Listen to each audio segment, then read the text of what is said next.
السلام عليكم ورحمة الله.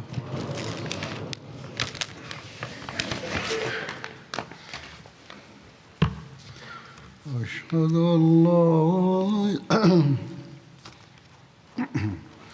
أشهد أن لا إله إلا الله وحده لا شريك له وأشهد أن محمدا عبده ورسوله أما بعد فأعوذ بالله من الشيطان الرجيم بسم الله الرحمن الرحيم الحمد لله رب العالمين الرحمن الرحيم مالك يوم الدين إياك نعبد وإياك نستعين اهدنا الصراط المستقيم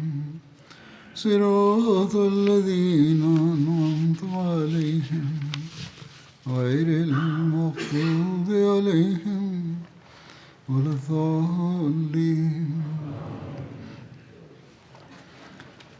गुज़श्ता खुतबे में मैंने एक मुसलमान का Dans le précédent sermon, j'avais mentionné le cas d'un musulman qui avait tué un homme, malgré le fait que ce dernier lui avait présenté ses salutations de paix. और इस हवाले से सूरह निसा की आयत 95 पढ़ी थी.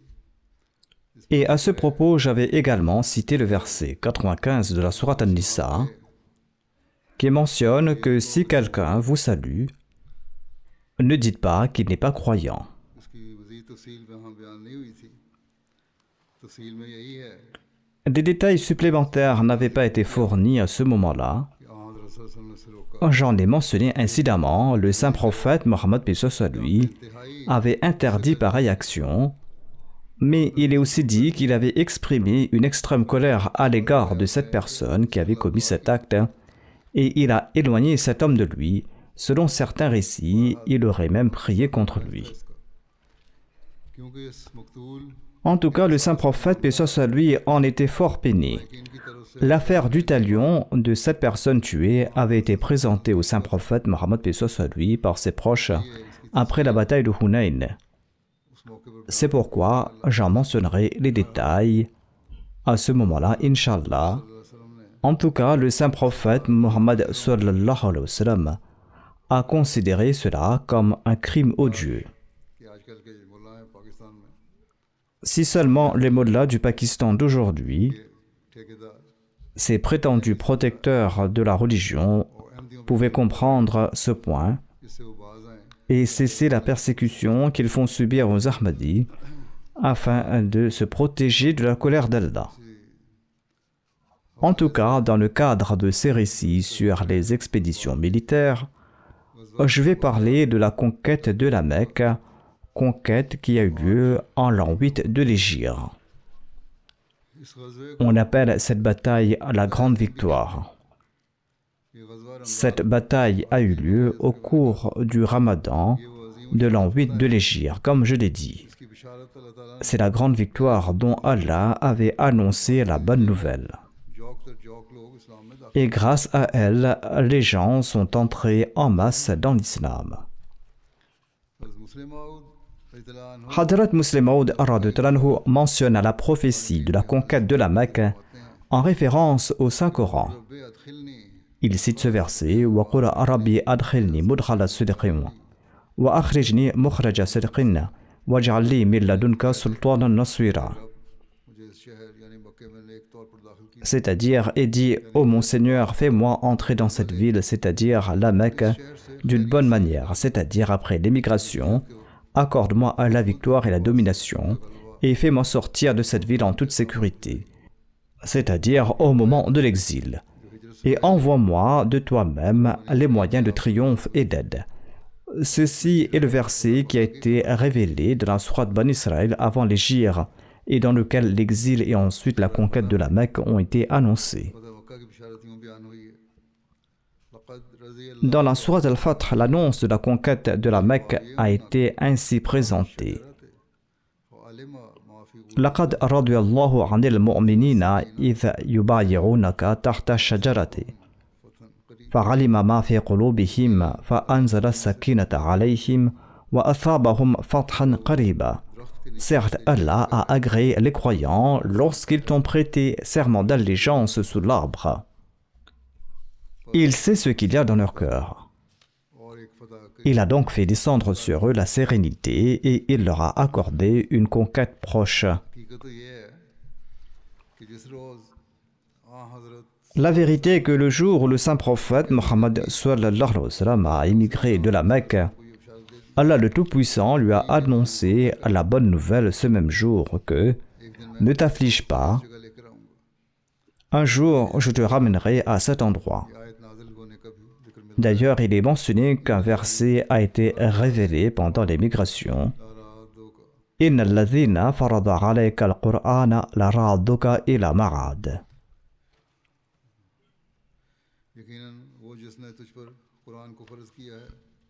Celui qui t'a prescrit le Coran te ramènera certainement vers un lieu de retour. Dans son interprétation de ce verset, l'imam Fakhruddin Ar-Razi explique que le mot Ma'ad, lieu de retour, fait référence à la Mecque dans ce verset, et la raison en est que cela désigne le retour du saint prophète Mohammed lui à la Mecque le jour de la victoire. Un récit rapporte que lors de l'hégire, alors que le saint prophète lui était entre la Mecque et Médine, il exprima son amour pour la ville sainte, pour la Mecque.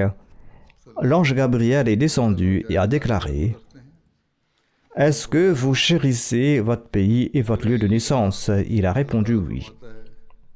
Sur ce, l'ange Gabriel a déclaré, Allah le Tout-Puissant déclare « Inna alladhi farada alayka al-Qur'ana la ra'duka ila ma'ad » Certes, celui qui t'a imposé le Coran te ramènera certainement vers un lieu de retour. C'est-à-dire qu'il te fera revenir à la Mecque en te donnant la domination sur les Korachites.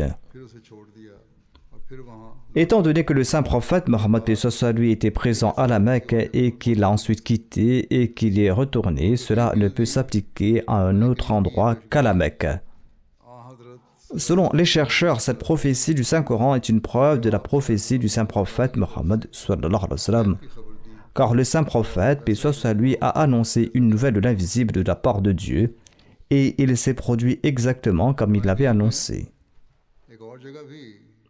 Le Coran mentionne une autre prophétie concernant la conquête de la Mecque. Dans cette prophétie, on trouve mention d'un rappel qui s'applique au saint prophète, paix soit sur lui, et à tous les musulmans, en disant que « Voyez, où que vous partez, n'oubliez pas que la Mecque finira par être conquise. Et vous devez faire des efforts, travailler dur et prier en ce sens. » Et à la lumière de cette prophétie coranique, nous pouvons dire que toutes les batailles et campagnes militaires du saint prophète Mohammed paix soit sur lui, jusqu'à présent, avaient aussi pour objectif et centre d'intérêt la conquête de la Mecque.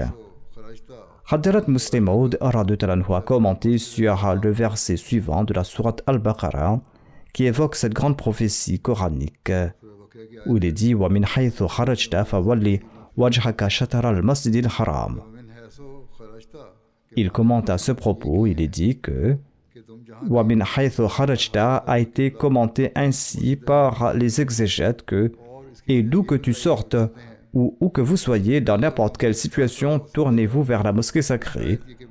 Et la raison qu'il donne est que l'ordre précédent pouvait laisser penser que cette Qibla était réservée aux habitants de Médine et pas aux autres. C'est pourquoi Dieu le Tout-Puissant a décrété que d'où que vous sortiez, tournez vos visages vers la mosquée sacrée. Le musulman l'explique, mais en réalité, que ce verset s'adresse au saint prophète Mohammed paix soit sur lui ou à tous les musulmans, son sens ne peut pas être de tourner son visage vers la Qibla. Premièrement, parce que les prières accomplies en résidant dans une ville ou dans un village sont généralement plus nombreuses que celles effectuées en voyage. Dans ce cas, il aurait fallu donner la règle qui s'applique au plus grand nombre de prières, et non une règle dont l'application est très improbable en voyage. Par exemple, il est possible qu'une personne quitte la ville à 10 heures du matin, ou entre la prière d'Asr et de Maghrib, ou au milieu de la nuit, et tous ces moments sont tels qu'il ne se pose même pas la question de la Salat. Dans ces cas, la signification du verset « D'où que tu sortes, tourne ton visage vers la mosquée sacrée » devient sans objet, car il est rare d'avoir l'occasion de prier en sortant d'une ville. Généralement, soit on a déjà accompli sa Salat, soit si on doit la faire, on peut l'accomplir un peu plus tard. En somme, il n'y a pas de lien entre le départ et la Salat. Ces sens pourraient également être considérés comme valides si une Salat était spécifiquement liée à l'heure de la sortie, mais tout le monde sait qu'aucune prière n'est liée à l'heure de la sortie. Dans une telle situation, appliquer ce verset à la sortie de la maison avec l'intention de voyager ne peut en aucun cas être correct. Une preuve supplémentaire que min haythu kharajta, d'où que tu sors, ne signifie pas se tourner vers la Qibla pendant la prière et que, en voyage, la question de la direction disparaît et la Salat peut être effectuée dans n'importe quelle direction. Par exemple, quand une personne ne peut pas descendre de sa monture, il est prouvé par le Saint-Coran et par la pratique du Saint-Prophète Mohammed paix soit lui que la prière est valide dans n'importe quelle direction où la personne se trouve. En voyage, si l'on prie, la Salat est valide dans n'importe quelle direction, que l'on soit tourné vers la Qibla ou dans une autre direction. À ce moment-là, la question de la direction ne se pose même pas. L'Est, l'Ouest, le Nord et le Sud sont tous pareils. Seule l'attention du cœur doit être tournée vers la Kaaba. En priant, il suffit de penser que son attention est dirigée vers la Kaaba. Aujourd'hui, lorsqu'une personne est assise dans un train, il n'y a pas non plus les spécifications de direction, car le train tourne et change de direction, tantôt vers le nord, tantôt vers le sud, tantôt vers l'est, tantôt vers l'ouest. Il en est de même lors de longs voyages en avion. Cependant, même dans ces cas, la Salat de la personne assise n'en est en rien perturbée. Si l'on considérait les interprétations des commentateurs comme correctes, ni le cavalier ni la personne assise dans le train ne pourraient suivre cette injonction. Par conséquent, puisque la spécification de la direction ne demeure pas lors de la sortie, comment pourrait-il être juste d'interpréter ce verset comme signifiant que d'où que vous sortiez, vous devez prier en vous tournant vers la Kaaba? De plus, cette interprétation n'est pas correcte car le sens littéral de ce verset est « D'où que vous sortiez, tournez vos visages vers la mosquée sacrée » ou « D'où que tu sortes, tourne ton visage vers la mosquée sacrée ». Or, chacun peut comprendre qu'on ne prie pas en marchant, mais en s'arrêtant.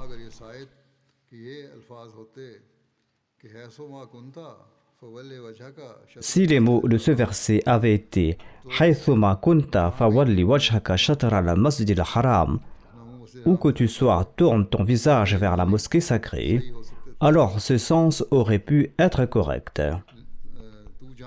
Où que tu sois, tourne ton visage vers la mosquée sacrée. Cette interprétation aurait alors été correcte.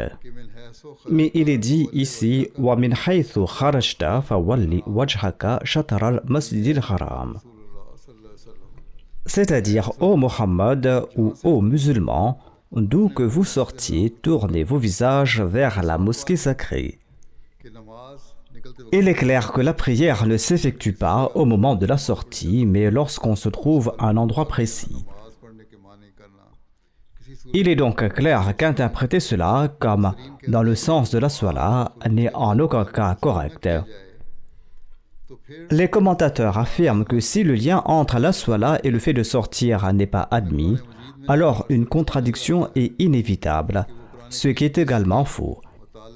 Ils voient une contradiction dans le Saint-Coran parce qu'ils n'ont pas compris la bonne signification du Coran et le lien mutuel entre ses contenus. Chaque fois qu'ils perçoivent une objection, ils entament immédiatement la discussion sur l'abrogation et l'abrogé, déclarant un verset, abrogeant un autre pour se débarrasser de l'objection. Pourtant, si l'on tient compte des vérités coraniques révélées au monde par le Messie premier d'Islam, aucune contradiction n'apparaît dans le Saint-Coran et aucun verset n'a besoin d'être déclaré abrogé. La vérité est que, lorsque le saint prophète Mohammed lui fut chassé de la Mecque, les ennemis de l'islam eurent l'occasion de soulever une objection, en disant que puisque vous étiez celui qui accomplit la promesse de la prière d'Abraham et qu'il avait un lien avec la Kaaba, eh bien pourquoi a-t-il été expulsé de la Mecque? S'il a été chassé de la Mecque, cela signifie que le saint prophète paix soit lui ne peut pas être l'incarnation de la prière d'Abraham. En réponse à cette objection, Allah déclare « Wa min haythu kharajta fawalli wajhaka shatar al-masjidil haram » Ô Mohammed sallallahu alayhi wa sallam, ta sortie de la Mecque est temporaire. Nous te promettons que nous te donnerons à nouveau cette opportunité et que tu prendras possession de la Mecque. Cependant, là où Allah le Tout-Puissant fait des promesses à ses serviteurs croyants, il attend également d'eux qu'ils s'efforcent d'accomplir cette promesse. Il ne s'agit pas pour Dieu de leur faire une promesse et pour eux de rester les bras croisés et de ne pas s'efforcer d'accomplir cette promesse et de penser que puisque Dieu a fait une promesse, il la tiendra lui-même et qu'ils n'ont pas besoin de faire quoi que ce soit pour réaliser cette promesse. Certains peuvent penser en ces termes. Allah avait promis au peuple de Moïse qu'il lui donnerait le pays de Canaan. Moïse est parti avec son peuple, et quand le pays fut en vue, il dit à son peuple « Allez vous battre et prenez possession de ce pays ». Le peuple de Moïse crut à tort que puisque Dieu leur avait promis ce pays, il tiendrait lui-même cette promesse et il leur donnerait ce pays en leur possession. Ils pensaient que s'ils conquéreraient ce pays, à quoi bon la promesse? Puisque Dieu avait fait la promesse, il la tiendrait lui-même. Il n'avait besoin d'aucun effort pour cela, pensait-il. En conséquence, les enfants d'Israël ont dit à Moïse que « Fadhhab anta wa rabbuka faqatila inna hahuna qaridun » c'est-à-dire « Va toi et ton Seigneur combattre, nous restons ici assis ». C'est-à-dire, ô Moïse, tu nous disais que Dieu te donnerait ce pays. Maintenant, toute la responsabilité repose sur toi ou sur ton Dieu. Si nous avons conquis le pays, alors quel est l'intérêt de tes promesses et les promesses de ton Dieu? Car tu nous disais que Dieu avait promis que nous obtiendrons ce pays. Alors toi et ton Seigneur allez vous battre, nous allons rester assis ici, nous ne ferons rien. Et quand vous aurez conquis le pays et que vous nous l'aurez donné, nous allons y entrer. En apparence, leur argument semble logique si quelqu'un dit à une autre personne qu'il va lui donner quelque chose et que cette personne vient lui réclamer l'objet et que l'autre lui répond d'aller l'acheter au marché, tout le monde dira « Si elle devait de toute façon l'acheter au marché, alors quel était l'intérêt de lui faire une promesse ?» Ainsi, en apparence, cela semble raisonnable, mais dans les desseins divins, c'est la plus grande des absurdités. Dieu n'a donc pas fait l'éloge des enfants d'Israël. Il n'a pas dit que vous n'avez pas besoin de vous battre. Ce n'est pas à nous de prendre ce pays et de vous le donner. Mais Dieu a déclaré, « Vous nous avez déshonorés, c'est pourquoi vous êtes privés de ce pays. Maintenant, allez errer dans le désert pendant 40 ans. Vous ne pouvez pas hériter de ce pays. Votre nouvelle génération héritera de ce pays parce que vous nous avez manqué de respect. » Vous voyez, cette chose peut être considérée comme juste et raisonnable d'un point de vue humain, mais elle est tout à fait déraisonnable d'un point de vue divin, d'un point de vue de la chaîne divine et rend l'homme digne de châtiment. La raison en est que lorsque l'homme fait une promesse, il n'a pas de contrôle sur les changements célestes et terrestres. Par conséquent, lorsqu'il fait une promesse, il le fait concernant une chose qui est sous son contrôle. Mais la promesse qui vient de la part de Dieu signifiera que même si l'obtention de cet objet est impossible pour vous, vous l'obtiendrez grâce à notre aide, c'est-à-dire l'aide de Dieu. Cette nation qui a été esclave de Pharaon pendant des centaines d'années, qui fabriquait des briques pour lui, qui coupait du bois et effectuait les tâches les plus humiliantes, comment pouvait-elle s'emparer d'un pays aussi vaste et grandiose, autrefois gouverné par le peuple d'Ard? L'obtention de ce pays ne serait pas facile, mais Dieu a déclaré que même si l'acquisition de ce pays vous semble impossible, nous vous promettons que nous vous le donnerons, et vous obtiendrez ce pays avec notre soutien. Ainsi, les promesses de Dieu ne signifient pas que puisqu'il a promis quelque chose, l'homme n'a plus besoin de faire des efforts. Mais cela signifie que lorsque vous allez prendre des mesures pour obtenir cet objet, Dieu va vous apporter son soutien et vous allez réussir. Il semble donc que les promesses d'Allah ont une certaine nature et les promesses de l'homme en ont une autre. Dans les promesses de Dieu qui incluent une stratégie, l'homme doit intervenir et l'homme doit faire des efforts pour les accomplir. Si l'homme n'intervient pas dans celles-ci et ne s'efforce pas de les accomplir, il sera passible d'un châtiment. Mais la promesse d'un homme n'implique pas cela. Un homme ne peut pas annoncer que je vais changer le destin de Dieu pour vous, parce que cela n'est pas sous son contrôle. S'il dit cela, Allah le Tout-Puissant lui demandera « Qui es-tu pour changer le destin ?» Mais Dieu le Tout-Puissant, quant à lui, peut annoncer que si vous faites cela, je favoriserai votre planification et je vous aiderai si vous planifiez conformément à mon commandement. Et je changerai votre destin, car la destinée est entre ses mains et il peut la changer quand il le souhaite. Quand le saint prophète Mohammed sallallahu alayhi wa sallam a reçu la promesse de la conquête de la Mecque, les musulmans ont reçu le message suivant. Ô musulmans, ne pensez pas comme le peuple de Moïse que Dieu a promis de donner la Mecque et qu'il le fera lui-même et que vous n'avez pas besoin d'agir pour cela. En fait, vous allez devoir vous aussi vous efforcer pour accomplir cette promesse. Ces promesses divines signifient que vous êtes faible. Si vous n'étiez pas faible, pourquoi auriez-vous quitté la Mecque? Quitter la Mecque signifie justement que vous étiez faible et que votre ennemi était fort et puissant. Mais Dieu le Tout-Puissant vous donnera la force et vous reprendrez la Mecque à l'ennemi. Ainsi, un des sens de ce verset وَمِنْ حَيْثُ خَرَجْتَ فَوَلِّ وَجْهَكَ شَطْرَ الْمَسْجِدِ الْحَرَامِ signifie que, d'où que vous partiez, de n'importe quel endroit, votre objectif doit être de conquérir la Mecque. De plus, khuruj ou sortie signifie aussi des expéditions militaires. Dans ce cas, le verset signifiera que, où que vous meniez une expédition militaire, où que vous partiez combattre, que vous partiez vers l'est, vers le sud, vers l'ouest ou vers le nord, votre objectif doit être de faire de cette expédition la base de la conquête de la Mecque. Par exemple, si vous souhaitez attaquer l'ennemi au sud, mais que vous apprenez que ses alliés sont à l'ouest de ce pays et que vous craignez qu'ils n'attaquent par derrière, eh bien, si vous commencez par attaquer et nettoyer l'ouest, cela signifiera que cette attaque vers l'ouest est en réalité un prélude à une attaque vers le sud. De même, si les alliés de ce peuple vivent au nord et que vous les attaquez d'abord, votre attaque visera en réalité le sud, parce que votre objectif principal est d'attaquer les ennemis du sud. C'est à ce principe que se réfère Allah lorsqu'il annonce que, aux musulmans, quel que soit le peuple, le pays ou la région que vous attaquez, votre direction doit être vers la Mecque, car Allah, le Très-Haut, veut vous l'accorder par vos mains.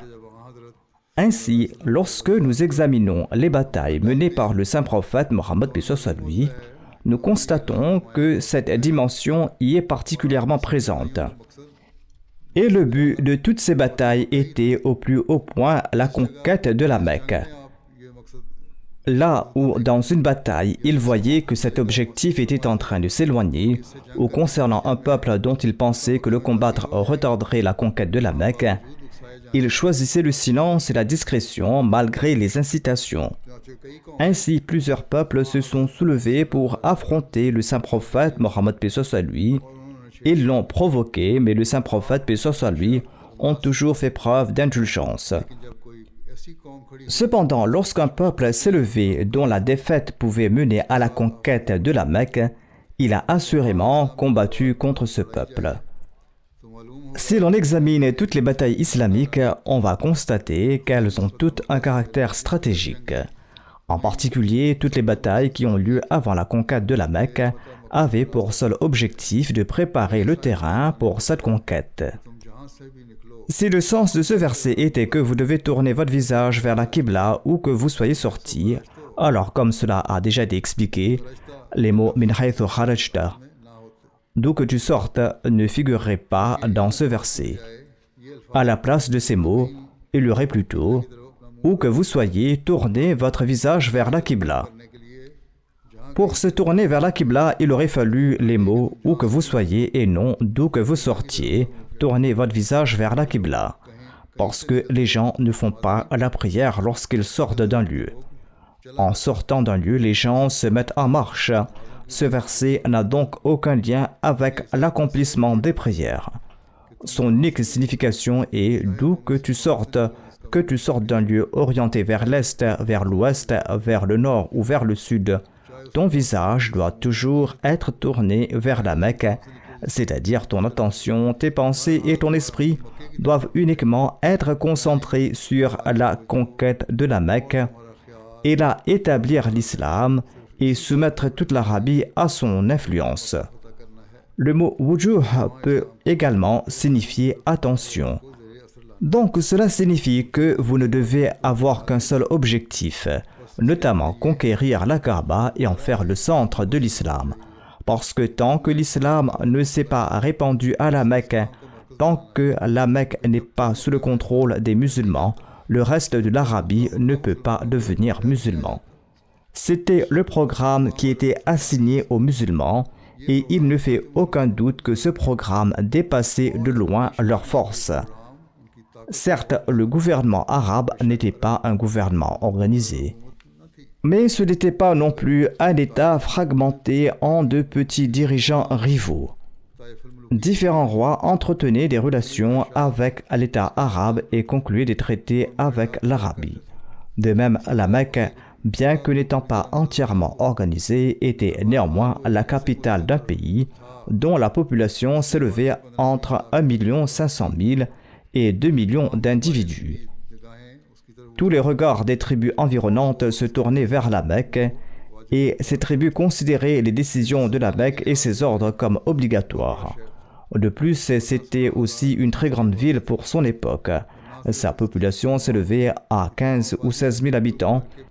Et non seulement l'ensemble de sa population, mais aussi les 1 500 000 à 2 millions d'hommes dans tout le pays étaient tous des soldats. Il avait une grande expertise dans l'art de la guerre. Ils étaient des guerriers courageux et combatifs, et il n'était pas facile pour les musulmans de les affronter.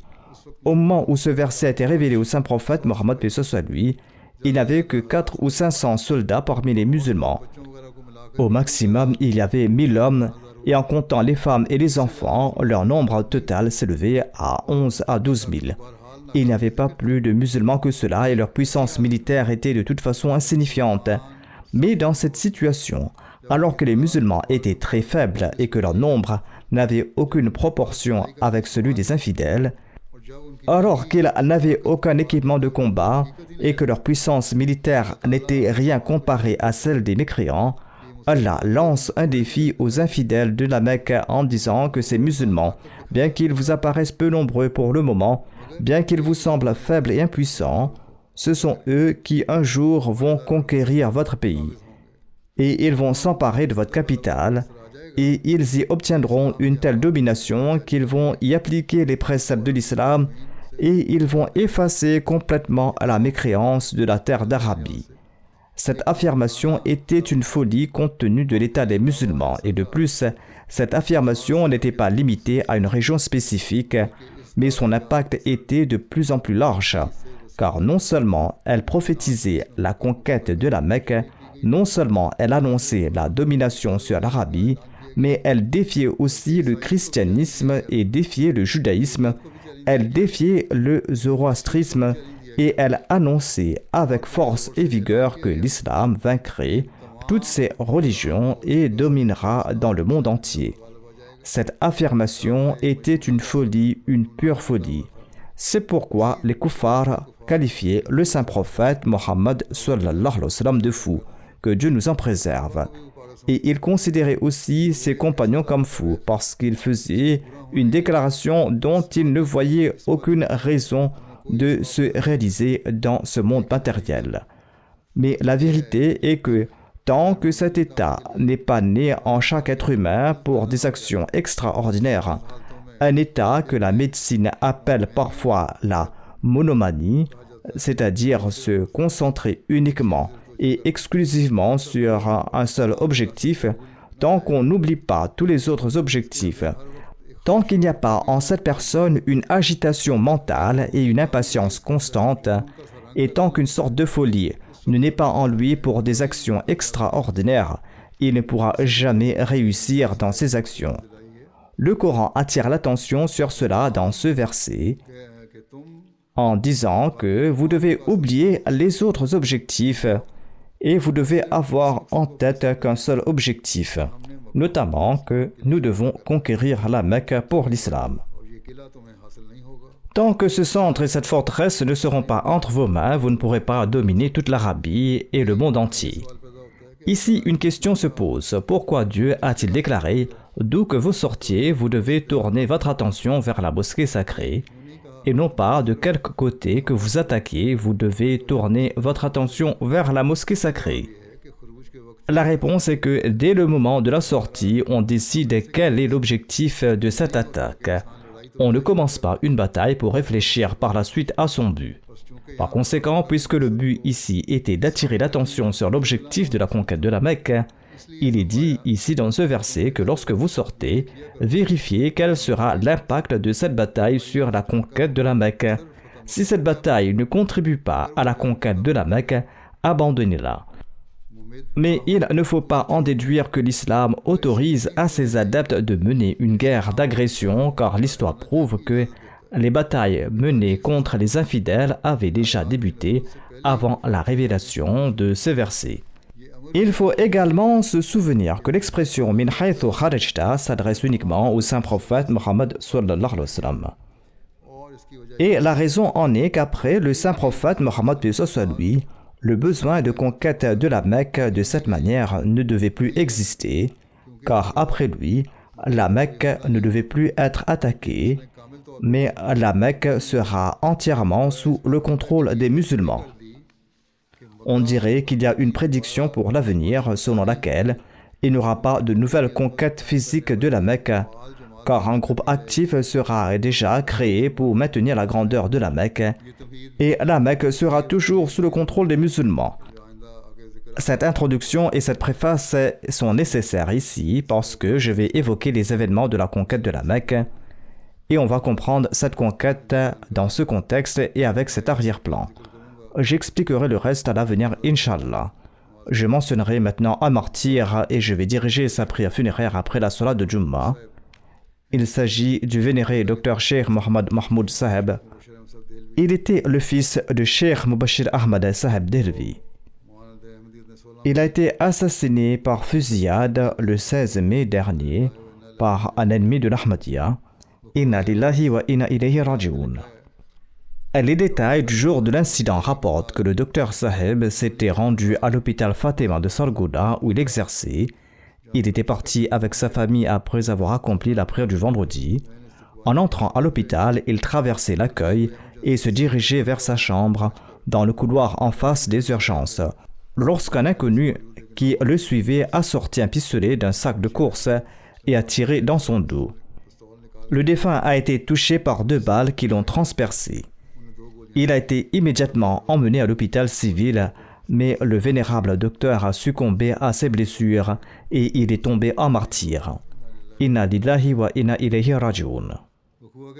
Après l'incident, l'agresseur a brandi son arme et il s'est enfui à moto avec son complice qui l'attendait devant l'hôpital. Au moment de son martyre, le défunt avait 59 ans. L'influence de l'Ahmadiyya dans la famille du martyr défunt remonte à Sarfaraz Hussein Dehlavi, le frère de Babou Ijaz Hussein, l'arrière-grand-père du martyr. Sarfaraz Hussein Dehlavi, qui a eu la chance de rejoindre l'Ahmadiyya en prêtant allégeance au Messie premier Islam. Plus tard, l'arrière-grand-père du martyr Babou Ijaz Hussein Dehlavi a prêté allégeance par l'intermédiaire de son frère.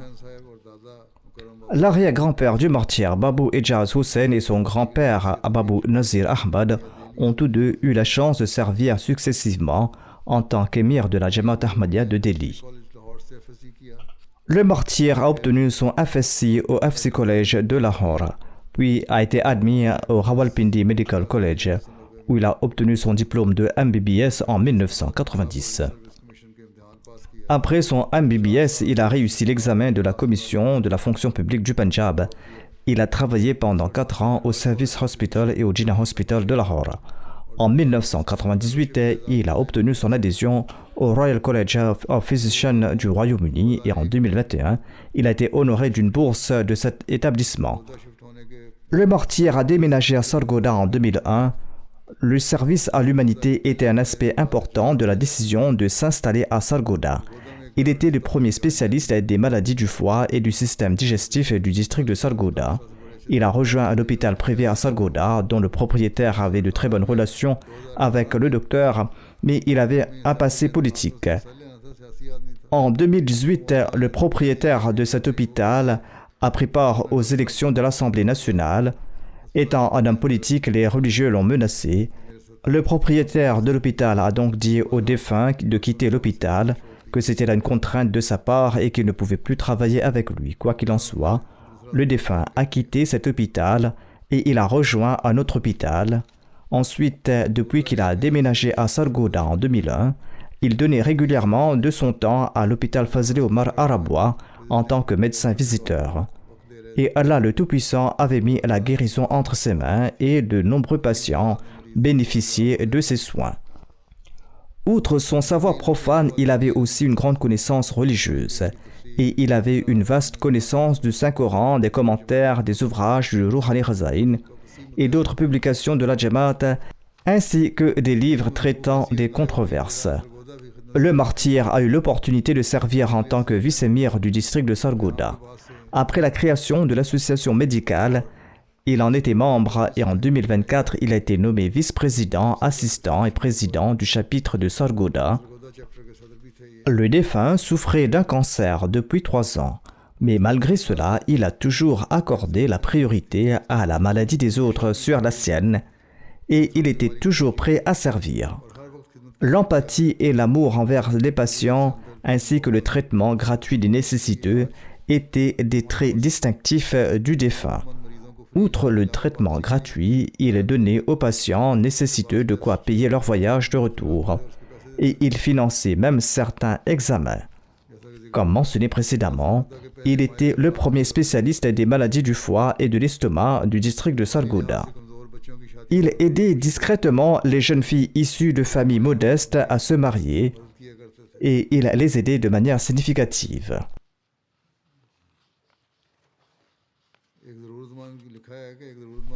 On rapporte qu'il soutenait financièrement un nécessiteux de manière régulière et pendant une longue période.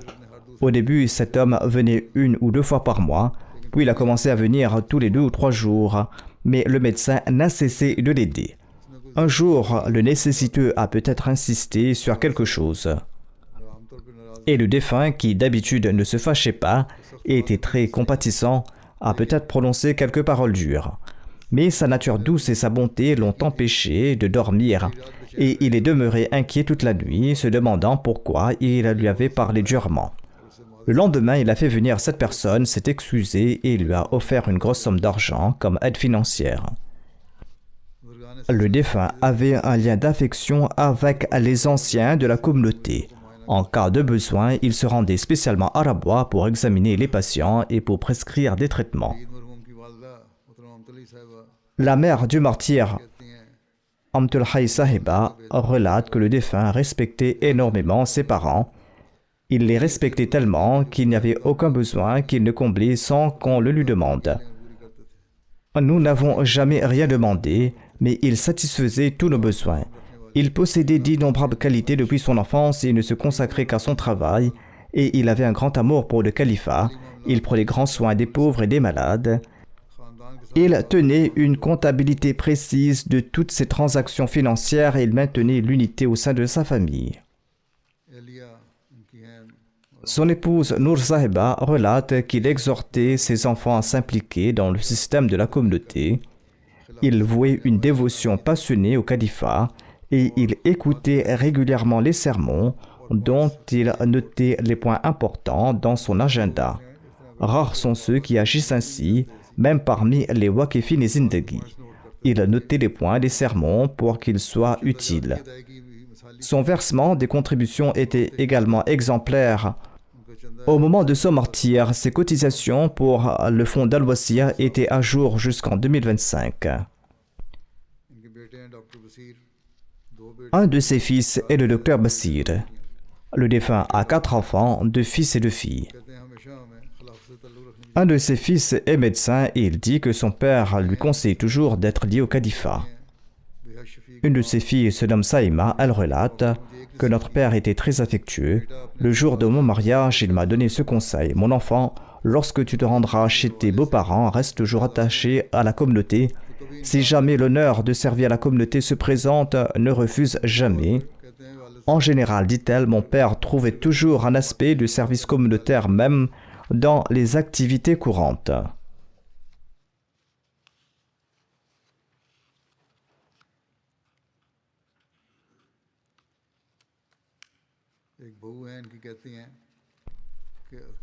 Une de ses belles-filles relate qu'il insistait beaucoup sur le fait de s'en remettre à Dieu. Chaque fois qu'on lui demandait conseil sur une affaire, il commençait et finissait toujours par la prière. Sa sœur relate que le défunt était très soucieux par les activités hostiles contre la communauté. Se lever la nuit pour accomplir les prières nawafil et la prière de tahajjud était sa routine quotidienne.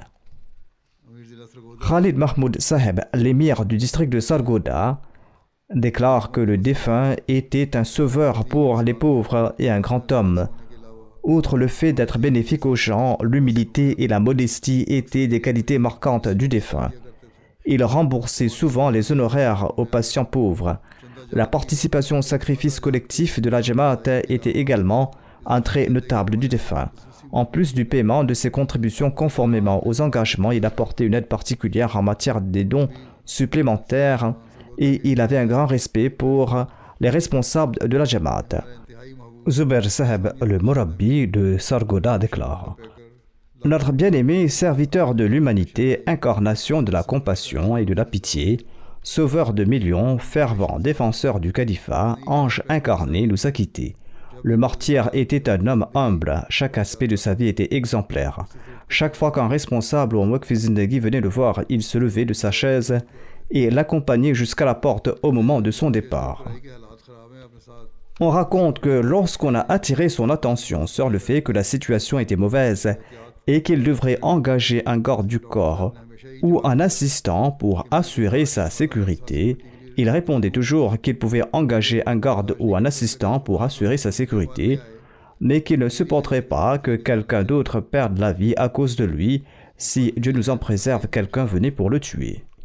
Il a dit cela bien que ses adversaires aient distribué dans tout le district des tracts déclarant qu'il méritait d'être tué et que sa punition sera ceci ou cela.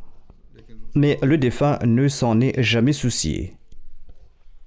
Sur la liste établie par les opposants, le nom du défunt médecin est figuré en tête de liste des médecins Ahmadis à cibler. Un des mollahs, notamment un certain mollah Akram Toufani, avait même émis une fatwa le déclarant passible de peine de mort et avait distribué cette fatwa, mais le gouvernement n'avait pris aucune mesure. L'hôpital Fatima est un hôpital chrétien et son administrateur est également un pasteur. Il commente un serviteur de l'humanité nous a quittés. Nos cœurs sont accablés par la profondeur de la tristesse. De plus, cet homme, ce chrétien administrateur de l'hôpital et son personnel administratif, ainsi que d'autres collègues sont venus à Rabwa pour les funérailles du défunt. Les réseaux sociaux et la presse écrite ont également couvert le martyre du docteur. Une assistante commissaire a écrit dans son post « Mais ces gens ne peuvent qu'écrire, ils ne peuvent rien faire d'autre, car ils n'ont pas le courage de s'opposer au Mollah ou de prendre une décision contre eux. » Néanmoins, c'est déjà courageux de sa part, en tant que femme, d'avoir écrit dans son post que Cheikh Mahmoud n'était rien de moins qu'un sauveur pour les pauvres. Il était un excellent spécialiste. Parfois, il faisait même faire gratuitement des tests coûteux aux pauvres. Il n'y avait probablement pas un seul foyer dans tout le district qui n'avait pas été soigné par le médecin. Cette dame n'appartient pas à la communauté, mais elle a loué le défunt. Elle ajoute, il offrait souvent des soins gratuits et c'est une grande chose. J'en suis d'autant plus consciente que je suis moi-même médecin. Le défunt médecin aurait pu gagner beaucoup d'argent et mener une vie confortable dans un autre pays, mais il a préféré servir l'humanité ici à Sargodha. Elle dit qu'aujourd'hui, c'est la première fois qu'elle pleure la mort de quelqu'un avec qui elle n'avait aucun lien personnel, seulement un lien d'humanité. Il a rendu de grands services aux créatures d'Allah, a-t-elle déclaré. Et si vous demandez quel était son crime, je vous répondrai que son unique crime était d'être Ahmadi. Un autre médecin a écrit que le défunt était le premier spécialiste médical à Sargodha à pratiquer le CPRE. Malgré son talent et son expérience, il pratiquait toujours les interventions au tarif le plus bas à Sargodha. Il a été assassiné en raison de ses différences de croyances. Y a-t-il une loi dans ce pays, demande-t-il. Un journaliste d'une chaîne privée a écrit « Je n'ai pas les mots pour condamner cet acte de sauvagerie extrêmement triste et répréhensible. » Un journaliste a écrit « Trop c'est trop. Il faut arrêter les groupes et les organisations extrémistes pour sauver le Pakistan. » Il est impératif d'interdire les organisations extrémistes pour stopper ce genre d'activité contre les droits humains fondamentaux et contre les Ahmadis.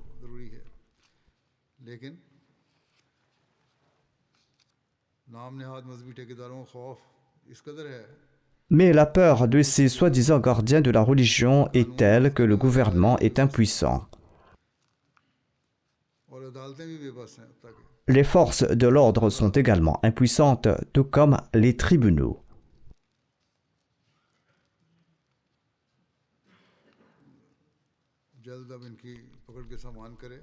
Que Dieu le Tout-Puissant prépare bientôt leur châtiment. Et pour sauver le pays, il est nécessaire de se débarrasser d'eux. Car ces soi-disant religieux sont en réalité des terroristes. Ils commettent des actes de terrorisme au nom de la religion et ils sont déterminés à détruire le pays. Et partout, ils attaquent tous ceux qui s'opposent à eux. Quoi qu'il en soit, nos plaintes sont adressées à Allah et nous devons nous efforcer de remplir pleinement son droit. Qu'Allah élève le rang du martyr et qu'Allah accorde patience et courage à sa famille. Il laisse derrière lui une mère âgée, qu'Allah allège aussi son chagrin et qu'Allah protège sa femme et ses enfants.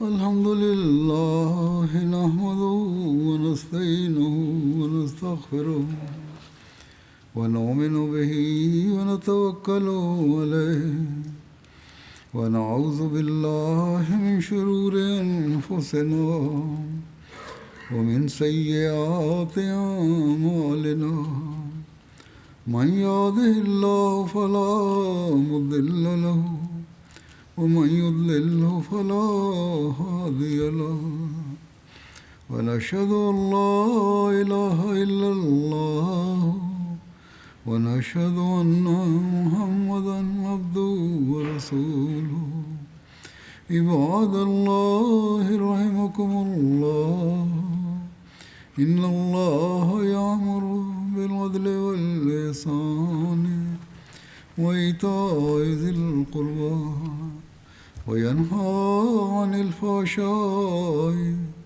والمنكر والبغي يعظكم لعلكم تذكرون اذكروا الله يذكركم وادعوه يستجب لكم ولذكر الله أكبر